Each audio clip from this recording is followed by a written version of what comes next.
Kelly Bear here and welcome to my channel. Today we're going to be talking about my tarot quirks, which was inspired by, which is a VR to Saturnalia, which I found via Katey Flowers, who had done a VR to it. So I will try to remember to link those videos down below in the description box because I am not great at filling that thing in. Let's do, so just good old sticky notes, and meow meow meow Saturnalia, who has amazing nails, by the way. Love her nails. So yes, I'm here to talk about my tarot quirks because why not talk about me to a camera? What else am I doing with my time? I'm procrastinating. That's what I'm doing because I'm meant to be doing research and development for my Etsy shop this week and next week, and I haven't done any of that. I've suddenly been really on a real tarot tip and wanting to read books when I've had no concentration to read books for ages, and yeah, it's productive procrastination. Anyways, so let's get into it. Basically, Saturnalia did this video. I don't know what their name is. I don't know if they mentioned their name in the video. I didn't hear it in the video that I watched. I've only watched the one video by them, but I enjoyed it very much and will be going and looking at other videos by them. But I'm just going to call them Saturnalia as that is the channel name. Yes, so they were talking about what are your tarot quirks? What do you do that may be a little bit weird? I mean, we're all a bit fucking weird because we're here reading tarot cards, which, although has gained more recognition, more popularity, more sort of acceptance amongst sort of, you know, just out there everyday life, and more people are coming to it, it seems. It's still considered a sort of a little out there, isn't it? It's still a bit fringe, isn't it? Anyway, so tarot quirks. What are your tarot quirks that even us, the weirdos, think are a little bit strange or a bit different to what is considered mainstream within the tarot community? Anyway, I wrote these whilst watching Katey Flowers and Saturnalia's videos. They're really long. Like I was sort of stream of consciousness, and I should have stupidly didn't sort of bullet point them. So, but it's pre-recorded, not live. So if I need to cut out me reading these and then giving you relaying the information, then I will. Some of these are inspired by or sort of directly related to the things that Katey or Saturnalia talks about in theirs, and some of them are like just things that sort of came to mind myself. There may be more, but this will do. I don't know how many there are. There's at least 10, maybe more. I don't know. But so Katey Flowers will use jumpers or cards that pop up out of the deck as she's shuffling, rather, you know, that don't fall out completely but sort of lift up out of the deck. Those are the cards that she uses for the positions. I'm the opposite. You saw just now when 4 cards just went I'm super clumsy, I'm super dropsy, and I tend to ignore jumpers for the most part, except when I get the feeling that I need to pay attention to it. Does that make sense? An intuitive hitman. I get like not an intuitive hitman, like someone just going around like in Dirk Gently's holistic detective agency with Bart, who is almost like a holistic and intuitive hit woman. No, that's not what I meant. An intuitive hit man. I was trying to be all hippie and like groovy and like beatnik. But yeah, what I mean is I will sometimes get an intuitive feeling that I need to not ignore that, like a little you need to pick that one out and put it aside. But I usually don't put it in the reading, I put it aside. But for the most part, I don't pay attention to jumpers. I put them straight back in because I'm clumsy. Wow, that was a really long ass way of answering that one, or not answering it but explaining that. The next one is I do 3x3 shuffling. This is an OCD thing. 3 and the 3x3, so the number 3 and 3x3 as in like the number 9 are things that are numbers that are important to me and sort of like trap me mentally. I don't know, it's a quirk of mine. It's an OCD quirk, and by OCD I mean actual OCD, not I'm a bit anal. I mean in the actual medical sense. So 3x3, what I mean by that is when I shuffle, a deck. I've got the little squid cake mask. I'm going to give you I'm going to show you what I mean by three when I'm shuffling.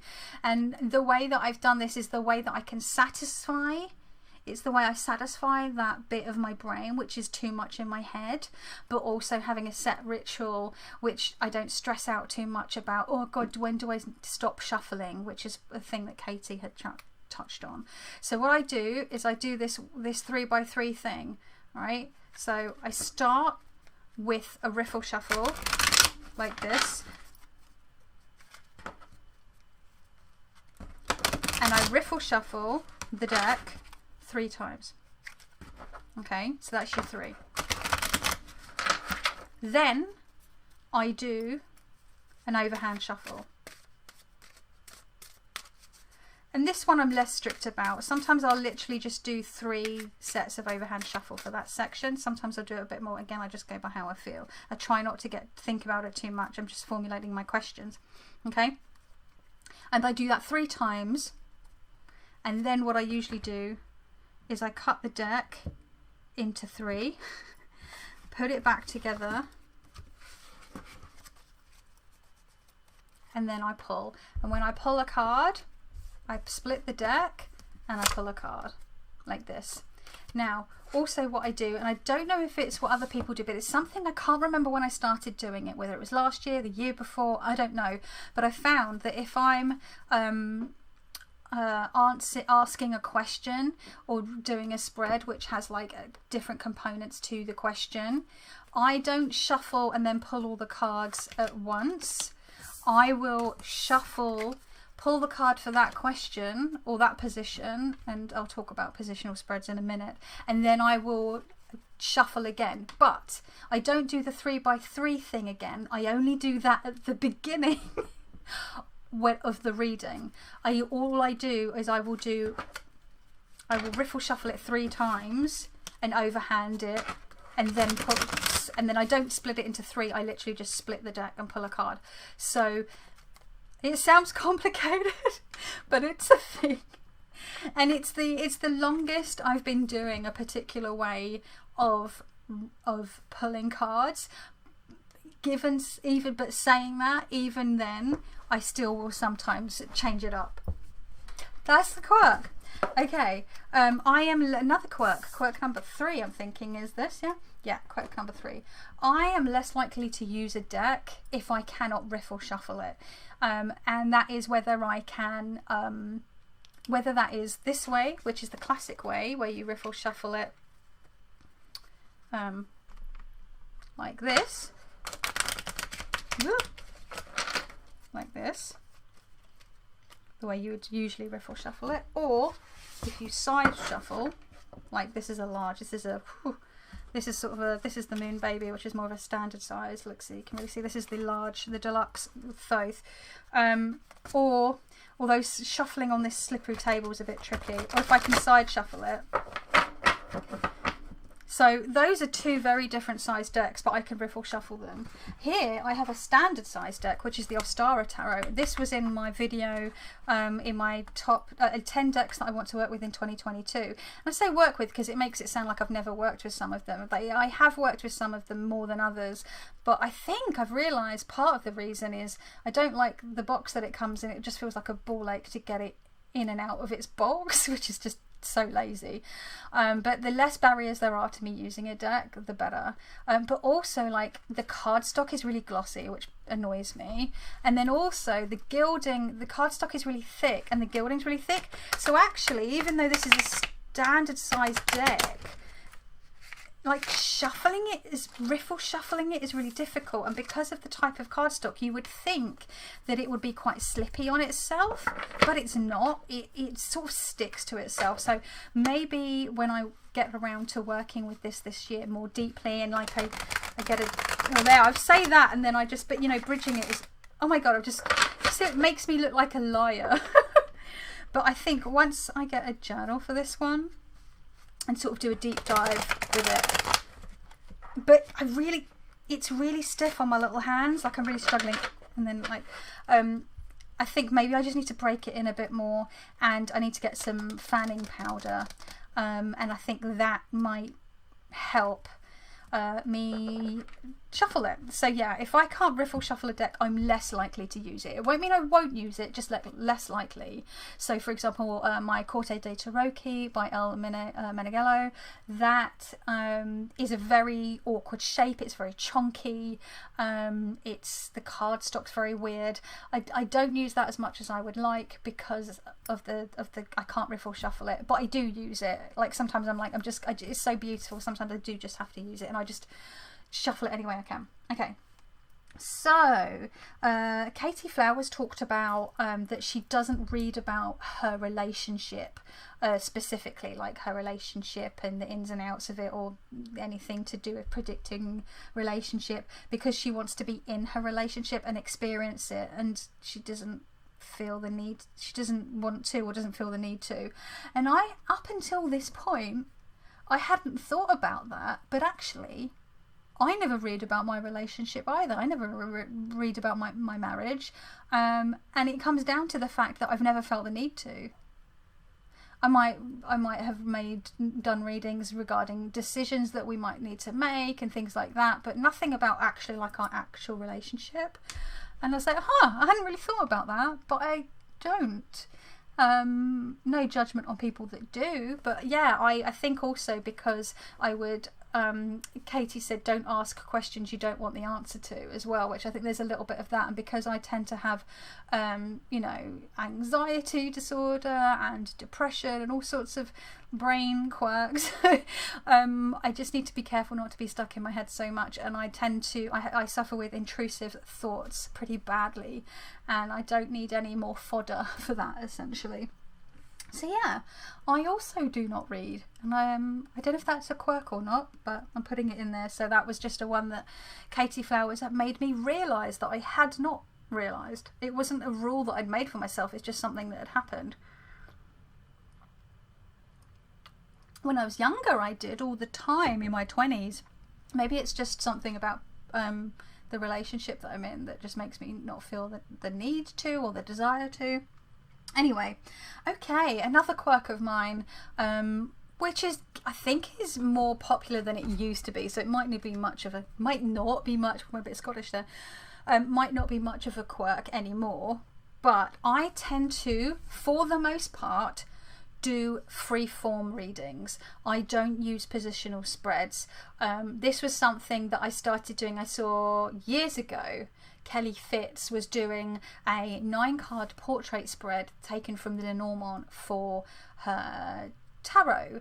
I then also saw Tom Benjamin doing it and using it for Marseille and Pip decks, and I was like, oh, actually I'll give that a go. Love it, loved it. And since then I've moved beyond, so I'll do you know, 9-card box spread, or portrait spread as it's sometimes called in Lenormand circles, realm, discipline, the just 3-card spread, any variation. I'm much more comfortable just throwing cards down, and I never thought I would be that kind of reader. I used to sometimes see people that would do that, and I'm like, but what does that mean? What does that person? And they're just like you know, it's really, it's really fun, and free. It's very liberating, and there's a reason for that as well, because I found that when you have a positional spread and you have like, this one card means this thing, this one card means this thing, and this one card means this thing, and you're getting one card for each position, I find it quite limiting, because the way that I've started to read over the years is to read them in combination with one another, with those three cards, or 3x3, or whatever it is. So when I've got like one card with a, like, let's just pull a deck, see if there's a spread in here. Is there a spread in the back? Let's try. No, there's no spread in this one. I'm just trying to find a book that's got a spread in as an example. Of course, I don't have any near me now. Bloody typical. Typical. Actually, tell a lie. I think I've got the moon baby here. I think that Brent put maybe put a spread, or maybe he didn't because he was like, oh no, he did. Like, so for example, here there's a 3-card spread. Now I use 3-card spreads, but that 3 cards answers one question. They don't have a position. I will read them whatever way speaks to me. So that might be reading them in a row, like you're reading a book, or reading them backwards if you were Japanese. Sometimes I'll read them backwards. Sometimes the middle card feels more important and the other cards are like supporting. Sometimes it's about where the characters, if there's characters in those cards, are looking at each other. It might be, there's all sorts of things. It could be to do with color, the numbers, the elements, the symbols of the suit. Like it's a combination of like having a system and then like an intuitive reading. It's a real blend of the two, which I think most of us come to, but it's more freeform. But here we've got card 1 is the general energy, card 2 is embrace this, and card 3 is let go of this. Okay, so my quirk is, and it's the next one down, is if I use a positional spread, say a 3-card spread like this, if it's a smaller reading like this, caveat, I will use 3 cards for each position because it gives more information. And yet I really have come around to Tom Benjamin, and I can't remember if it was Robert M. Place as well. That's where Tom Benjamin got it off of Robert M. Place, and which is 3 cards are better than 1. So when you start learning tarot, they always say, the ubiquitous they say that you should pick a card a day and like write about it and see where the energy manifests in the day and come back at the end of the day and write about it, and that's how you learn. But actually I've really come round to the idea that if you pick 3 cards and you see how they play off of each other, because we're creative people, humans are storytellers, we learn through story and myth and legend and so on, that you pick it up quickly because that interplay gives you more information and makes it easier to learn. I definitely have found that for sure. So yeah, I will use, if I'm using a positional spread, which is rare, I will use 3 cards. If it's like, you know, an 8-card spread, which I'm not inclined to use often these days, or a 9-card spread with positions, I'm less likely to want to use 3 cards because it's just going to become like a lot. But I tend not to use, unless it's a 9-card box spread, I tend not to really use more than that in a reading anyway. Blah. Okay, Katie Flowers said that she doesn't use any like extra bits, no ritual, no rigmarole, because she found it was a barrier to her reading. So she doesn't like candles, she doesn't like incense, she doesn't put plinky plonky music on, no like fancy spread cloth. She's like, she just clear a bit of her desk, whack the cards down, jobs are good, and Bob's your uncle, all good. And I'm the same. I started doing this, I was saying I'm the same. I will put a spread down, and that is purely because I find riffle shuffling on my slippy desk, on my kitchen table, or my coffee table, the cards can slip away from me quite easily, and I do like to just have it against, because the white desk is all covered in paint and it's chipped and it's dirty, and like I just want to put something down that's visually clean and I'm not distracted by. So I do have a couple of spread cloths. One of my other spread cloths is on my altar with my week ahead reading on it, so you can't see that, but you know, I've got this lovely spread cloth that Simon from the Hermit's Cave got me a few years ago, lovely little sort of cotton velvet, and I will just, I'll just lay that down, just even in front of my laptop with my tea and whatever, and just lay the cards out. There's no fancy stuff going on, there's no candles, there's no, you know, it's just, I'm just doing a week ahead reading, or I'm just doing a check-in reading, or I'm just doing a month ahead reading. Now, I do that. I don't have all the bells and whistles, except when I do. This is the quirk, right? Because that helps me just get on with reading cards. Just, there's no barrier to it. But if it is a Sabbat, or if it is an Esbat, like if I'm doing a month ahead reading, I treat them like my week ahead readings. But if I'm doing Esbat reading on a full moon or on a dark moon or whatever, that is more of an event for me, right? A Sabbat is more an event for me. If I'm doing a reading for my birthday, that's more of an event for me, right? If I'm doing a Samhain reading, that is an event. So to me, that's when I bring out the bells and whistles. So it's to delineate that this reading is more, it's going to be a bigger reading, it's going to be a longer reading, it's going to be a reading that I'm going to possibly be sitting with for a longer time, especially if it's like a birthday reading or a year ahead reading, right? Or something to do with a really big issue, I don't know. So then the incense, the candles, the plinky plonky music, I will full on like meditate and do breath work beforehand.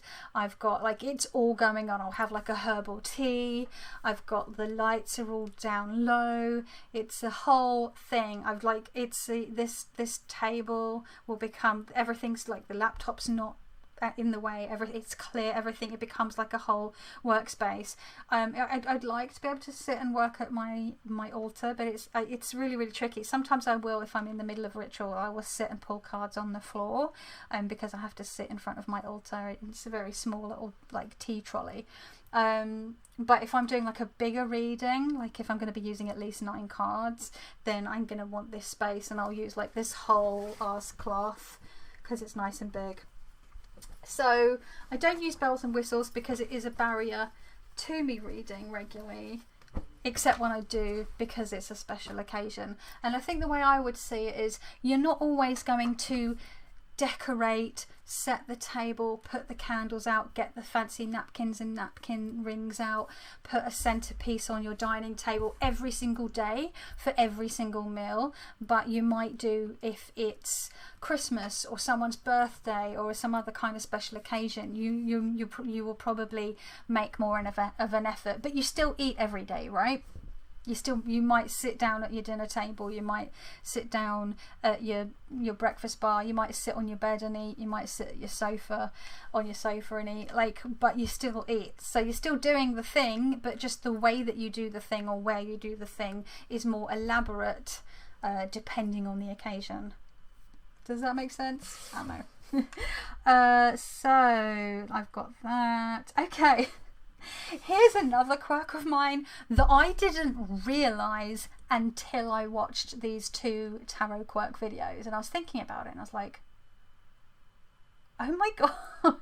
So when I do use positional spreads, I've sort of reverted back to how I used to read when I was a teenager with my trusty old Osho's which is like, let's say I've got like a 5 card spread. I'm just going to make something up, right? So I'm like, I'm not going to do the full like 3x3 shuffling because we'll be here for ages. Say I've shuffled, and then what I do, this is a positional spread I'm about to lay out, and what I do, what I've noticed I do, and then I'll do the shuffling, ask a question, and I'll lay it down. And I lay down like this. I don't like turn it around or anything. I lay it down. So it's like a 5 card reading, and then there's like your outcome card or something in the middle, and then I turn them over as I'm reading. So I'll be like, right, position 1, le mat, blah blah blah blah blah blah. Okay, position 2, oh, it is the 4 of coins, blah blah blah blah blah blah. Position 3, oh, it's the 7 of coins, and blah blah blah blah. Position 4, and so on and so forth. Le bateleur, magician, and the outcome card, le hermite. Okay, so that's how I read with positional spreads, and that's how I used to read back in the day. And I hadn't clocked that I'd been doing this, right? But, right, if I'm doing a 9 card box spread, let's blah blah blah blah. Just do a pretend I'm shuffling. I've done all the shuffling. I ask my question. There are no positions. This is how I do it, and I pull, like, I'll pull. And because it's not positional, and I'm not having to ask in between, does this make sense? I'll break the card down, the deck down, and then I pull from the middle of the deck. I'll go like this. Sorry, my tummy's grumbling. Did you hear that? Sorry. My first card, and I lay them out like this.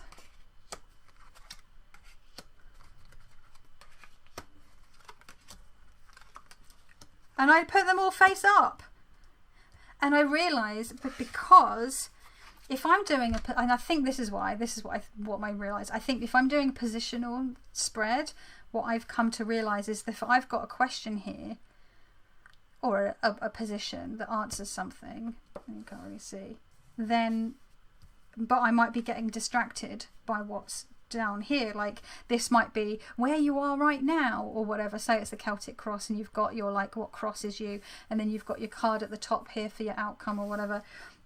I might be distracted by some of the other cards because I'm thinking ahead, and I can't be doing that. I've realised that I just need to focus on that one. Then eventually they all get turned over, and then I tie it all in together. And I used to do this with my favourite reading from the Osho Zen guidebook, which is The Key, which I used for years and years.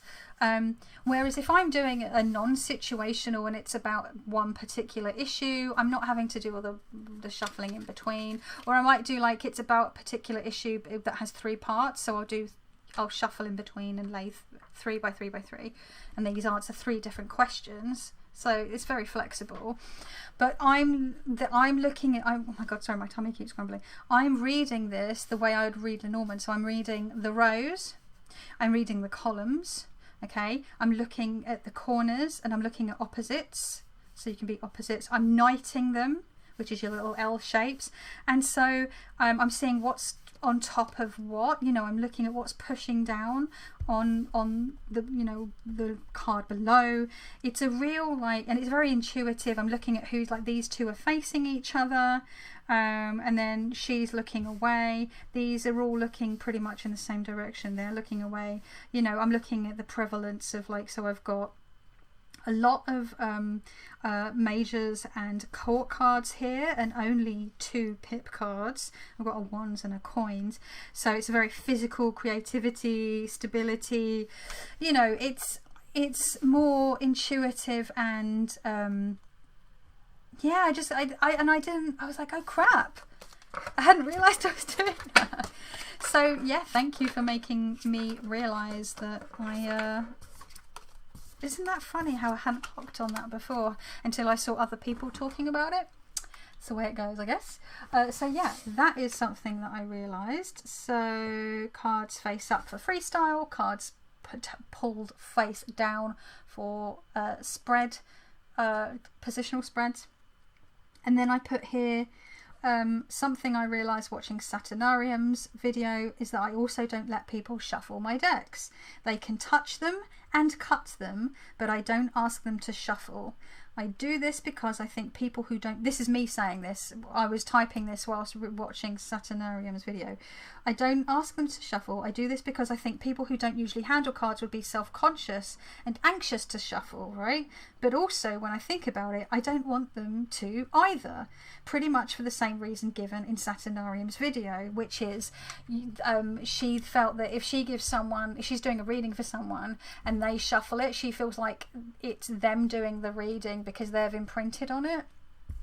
She said, and then I put, also, I don't want people ruining my cards. If I mess them up, that's on me, but if someone else does, I'm going to be pissed. Yeah, so, and that makes me think of, there's a reader I saw, I think it was on Twitter or Instagram, saying that they never cleanse their deck. They actually are the opposite. They let people touch their decks, they let them look through their decks, they let them shuffle their decks, they never ever cleanse them, they never ever reset them in order, because they want the deck to carry all of that information, all of that energy. They feel like it makes the deck wiser and holds all this knowledge and wisdom in it and gives better readings, whereas some people will prefer to like cleanse their decks or reset their decks to sort of knock out any sort of bad feelings around them, like any bad vibes, I guess. But yeah, and the thing is, I let people touch my decks. If someone came round and was like, I was showing them my deck collection, they can look at any of the cards, they can lay them out, they can, you know, do whatever. But I don't think I've ever let anyone shuffle my decks. I let people cut the deck. That's what I get my people that I read for. I don't read professionally. I just mean family and friends and acquaintances. I get them to cut the deck into 3 piles and put it back and then hand it back to me. I want them to hold it and I want them to cut it so they feel involved and so that they've sort of imprinted something on it and to think about their question. But I don't want them shuffling it. And I think it is purely like, I don't want you messing my deck up. And I do think, like, even me as someone who handles cards all the time, if I went for a tarot reading by someone and they wanted me to shuffle the deck and hand it back to them, I would be so self-conscious and anxious about handling someone else's deck that I would undoubtedly drop it or like bend a card or something, and I don't want to put anyone else in that position. So there's just a twofer on that one. Another thing that I was conscious of was that I will read reversals with must-say and pip decks because I feel like I need the nuance and the flavour, but I do not with situational and scenic decks. So your Rider-Waite Smith decks versus your must-says and your pips, and I tried reading reversals with like Smith-Waite and Smith-Waite inspired decks, but it didn't feel right. But I've tried it with Marseille and I like it. I enjoy it. It doesn't, I feel like it adds a bit more flavour and nuance to the cards because they are, for the most part, just the representation of that, the number of that suit that you need. I was looking for the Marseille. You know, I feel like having a reversal or what have you is going to give me more flavour. Although I do need to put the little dot in the corner of this deck so I know which is upright and reversed, because I do struggle with like some of the cards. So I need to put this back in order, put it all the right way up, and do the little dot in the corner. Yeah, what else? So yeah, and that might change again in the future. I might end up not reading reversals at all, or I might decide that I want to read reversals with Smith-Waite cards as well. Another thing that I do that might seem a bit weird is that I talk to my decks. I talk to my plants. I also talk to my decks. Talking to plants apparently helps them grow, but I also name all of my plants. But I talk to my decks. So for example, I've got my Tower of the Magical Forest over on my altar at the moment. I did a week ahead reading, and I took it out of its little pouch that I'd made. I'm like, hello, wake up, I'm going to do a reading. This is, I don't know when I started doing this. It's probably in the last year or so. I'm clearly losing my mind in my flat here, and just sort of like, hi, I'm gonna do a reading, and I'll ask my question, and then I'll be like, thank you, I'm just gonna put you away now.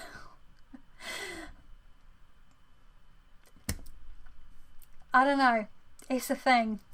I'm clearly becoming more woo. It's not even a woo thing. It's not like I think that they're like it's sentient. It's just, I just think it's a nice thing to do, because maybe some of them might have been in the box or on the shelf for a while and they might be a bit lonely. I'm like, hello, come on, wake up. You know, like in what's it called, Hocus Pocus, when Winifred gets the book out after being coming back after 300 odd years or however long it is, and she's like, come on little book, wake up, and its little eyes start sort of rolling about and it opens. I'm like that with my... Although if any of my tarot decks did that, I would be pretty freaked out and probably drop it immediately in shock and horror. So yeah, another quirk that I have, I don't know if it is a quirk, but if I'm doing a reading, if I'm just using the cards or I'm showing cards, and I've pulled some cards, I just put them back. If I'm doing a reading, and again, I will show you, I'm not going to do with this one because this deck's difficult, I'll do it with the Moon Baby one. So let's just say I've done a reading, and I've got like it's a 3-card spread, let's just say, like the one that Brent has in his pamphlet, and then I want to put the cards back. I don't just put them on top, because partly I think mathematically you're more likely to get those 3 in some combination the next time you pull cards, so it's partly a practical and sort of a mathematical thing, but also I just don't like it. It just feels wrong. Like, that's the only way I can describe it, just feels wrong. So what I will do is I will put the cards back randomly throughout the deck, and I don't think about it. I just split the deck wherever, and I just put the cards in, and it can go back in its box. And another thing I shared with Katey, which was I don't so much cleanse my decks, because when I get them or whatever, I'm just like, they're bits of card with pictures on, but I do reset decks back in order in order to cleanse them. Just as Katey does. And it just gives, it's just like, yeah, it's just like ground zero, right? It's just starting from scratch almost, and clearing the decks. Oh yeah, I mean like clearing the decks, as in not clearing, cleaning, cleansing the deck. Clearing the decks as in the saying clearing the decks. Anyway, a couple of other things I've noticed though. I have been on a real Pip and Marseille deck thing the last 2018 to 2021, 3.5 years maybe.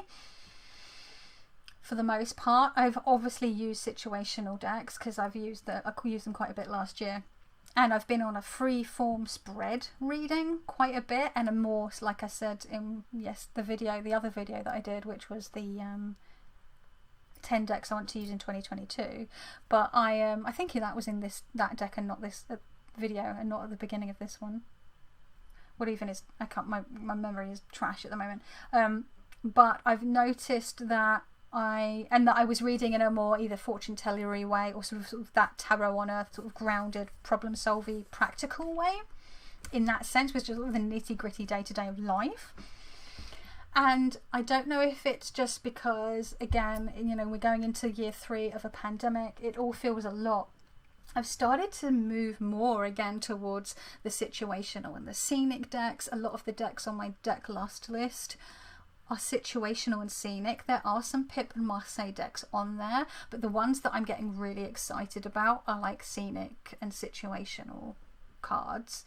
And I'm really enjoying Katey Flowers's tarot in practice, and like it's reminding me of how I got back into tarot back in 2012 2013, which was from that psycho-spiritual side of things, which I've moved away quite a bit from over the last couple of years and feel a pull to again, and wanting to use those situational spreads and use that more psycho-spiritual therapeutic tarot, that sort of tarot for mental health kind of thing. And I feel like I clearly need that, because everything is a lot, and I think that's why I'm being drawn to it. So yeah, things will ebb and flow. Sometimes your tarot practice or your tarot quirks will change, and they will change forever, and you will never go back to doing something a certain way. And sometimes you will sort of circle or ebb and flow or spiral, just depending where you are in your life and what is going on externally. And just, yeah, it's all just cool, you know. Whatever floats your boat, just go with it. And I think that's the really fun thing about tarot. There is no one right way to read tarot, right? There's no set rules. If there's someone telling you that there's a particular way to read tarot, there's set rules, they're lying, they're full of shit, just ignore them. If they are purporting to be the be all and end all and have all the answers with regards to tarot, and they have the ultimate answers, they're full of shit. You know, tarot is very personal. Yes, there is a system. Yes, I think there is a huge benefit into studying those systems, whatever decks or deck systems you like to use. I think that you can definitely benefit from educating yourself rather than just reading intuitively. People who just read intuitively do make my eye twitch. It's obviously no skin off my nose. If that's how they want to read, that's fine. I wouldn't pay for a reading from someone who only ever reads intuitively and has never read a single book on tarot, other than maybe the guidebook for a little white book. Like, I don't see how you could possibly read intuitively only. If you would pay for a reading like that, that's from someone that only reads like that, that's fine. Or if you read like that, that's fine. It's just not my bag. But at the same time, I do think that there is something to be said for putting the book aside, throwing the book out, as it were. Don't throw the baby out with the bathwater. Just put the book aside. And, you know, making sure that you are also listening to those intuitive hits, because ultimately your subconscious is a sponge. It's constantly soaking stuff up and locking it away, and it'll sort of shake loose and break free at relevant points. So those intuitive hits don't come from nowhere. They come from that, you know, that studying that you do informs those intuitive hits. So it all benefits, right? Anyway, I'm just waffling at this point for a change. So I'm going to go. I'm really, really hungry. It's coming up for lunchtime and I need to eat. I don't know if you could hear my tummy, but it was like properly grumbling.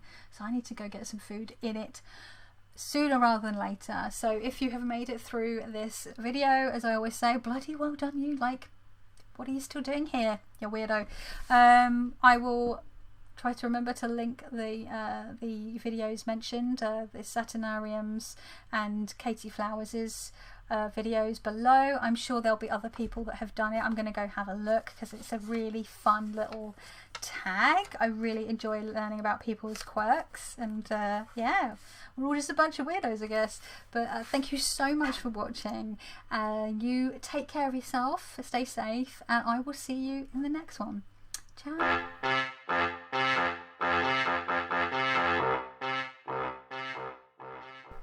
Hello, Kelly Bear here, and welcome to my channel, or welcome back, welcome to or back to my channel. Is that what people say?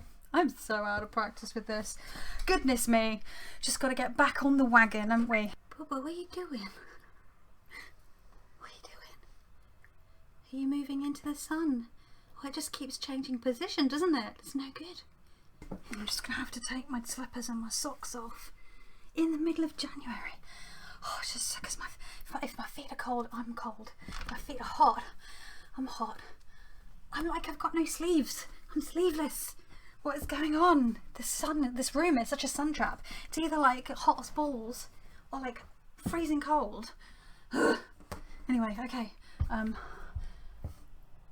why are they drilling? I am really sorry if you can hear drilling, but it's a thing. There's always construction going on around here because East London is a very what's the word, desirable place to be developing in, because they can buy things cheap and then sell them for stupid amounts of money. Well, that's not relevant to the video.